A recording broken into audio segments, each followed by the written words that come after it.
മുടിഞ്ഞു, കേരളം മുടിഞ്ഞു. ഇനി നന്നാകണമെങ്കിൽ ജാതിയും മതവും പാർട്ടിയും നോക്കാതെ ശിക്ഷാ നിയമത്തിൽ മാറ്റം വരുത്തണം. ശിക്ഷാ നിയമത്തിൽ മാറ്റം വരുത്തിയില്ലെങ്കിൽ മുടിഞ്ഞു കേരളം. ഇത് ശരിയല്ല. എന്റെ മോനാന്ന് ഞാൻ സഹിക്കൂല, എന്റെ മോനാന്ന് ഞാൻ സഹിക്കൂല. ഞാൻ ഇവിടുത്തെ ടീച്ചറായിരുന്നു, ഞാൻ ഇവിടുത്തെ പെൻഷൻ പറ്റിയ ടീച്ചറാ. ഞാൻ പ്രതികരിക്കാൻ തന്നെ വന്നതാണ്. എനിക്ക് സഹിക്കുന്നില്ല. ടിവിയുടെ മുന്നേ ഇരുന്നിട്ട് എന്തുവാ ടി വി കാണുന്ന മുഴുവനും? എന്തൊരു സങ്കടമാ കാണുന്നേ. ടീച്ചർമാരെ ശരിയായ രീതിയിൽ പരിശീലിപ്പിക്കുക, രക്ഷിതാക്കളെ ശരിയായ രീതിയിൽ കൗൺസിലിംഗ് കൊടുക്കുക, ശിക്ഷാ നിയമത്തിൽ മാറ്റം വരുത്തുക. ഗൾഫിലൊക്കെ നടക്കുന്നവരാണ് ശിക്ഷ ഇവിടെ വരണം. എന്നാലും അതെ കൈ വെട്ടണം, കാല് വെട്ടണം, അതിലും ഒക്കത്തില്ല ഇവിടെ. ഇത് ശരിയല്ല ചെയ്തത്. എന്റെ കുഞ്ഞാന്ന് ഞാൻ സഹിക്കുവോ? എന്റെ കുഞ്ഞാന്ന് ഞാൻ സഹിക്കുവോ? എനിക്ക് താമരശ്ശേരി പോകുമ്പോ ഞാൻ പോയില്ല താമരശ്ശേരി. ഒരു 10ാം ക്ലാസ് പഠിക്കുന്ന കുട്ടിയെ നശിപ്പിച്ചിട്ടേ എന്ത് മര്യാദയാണ് കാണിച്ചിരിക്കുന്നേ? എന്ത് മര്യാദ? ഇതൊന്നും സഹിക്കാൻ പറ്റുന്ന കാര്യമല്ല.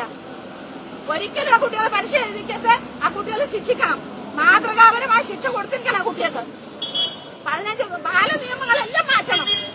ടീച്ചർമാർക്ക് നല്ല ഒന്നാമത് ചൂരവടി കൊടുക്കണം. ടീച്ചർമാരുടെ കൈ ചൂരവടി വേണം, അല്ലാതെ ഈ ലോകം നന്നാകാൻ പോകുന്നില്ല. അതെ, ഇവിടുത്തെ ടീച്ചറായിരുന്നു ഞാൻ. അർഹതപ്പെട്ടവർക്ക് അടി കൊടുത്ത് തന്നെ വളർത്തണം. രക്ഷിതാക്കൾക്ക് ശിക്ഷിക്കാൻ പറ്റത്തില്ല, തെറ്റാണ്. രക്ഷിതാക്കൾ കുഞ്ഞുങ്ങളെ ശിക്ഷിച്ച് വളർത്തണം.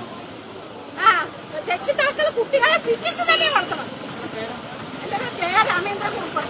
പ്രതികരിക്കാൻ തന്നെ വന്നാൽ ടിവിയുടെ മുന്നിൽ സഹിക്കാൻ പറ്റുന്നില്ല, അതുകൊണ്ട് വന്നതാണ്. ഇത് ശരിയല്ലേ ചെയ്യുന്നത്? ആരെ പിടിച്ച് ജയിലിലാക്കിയിട്ടോ ചില ചെറുപ്പക്കാർ പിള്ളേർ. ഞാൻ ഒരു രാഷ്ട്രീയത്തിലും പങ്കുചേർത്തില്ല, ഒരു രാഷ്ട്രത്തിലും ഒരു മതത്തിലും ഇല്ല. ഇത് ശരിയല്ലേ ചെയ്യുന്നത്? അത്രയുള്ള എനിക്ക് പറയാം, വേറെ ഒന്നും എനിക്ക് പറയാനില്ല. കണ്ണീരാണ് കുട്ടി. എന്റെ കുട്ടിയാന്ന് ഞാൻ കരയൂലേ? എന്റെ കുട്ടിയാന്ന് ഞാൻ സമ്മതിക്കോ? അതുകൊണ്ട് ഞാൻ പ്രതികരിക്കാൻ വന്നത്. ഇത് ശരിയല്ല. ഇത് ആ കുട്ടികൾക്ക് മാതൃകാപരമായി ശിക്ഷ കൊടുത്തെങ്കിലേ ഈ കേരളം നന്നാകത്തുള്ളൂ. ശരിക്കും ശിക്ഷാ നിയമത്തിൽ മാറ്റം വരുത്തണം. അത്രയുള്ള എനിക്ക് പറയാൻ.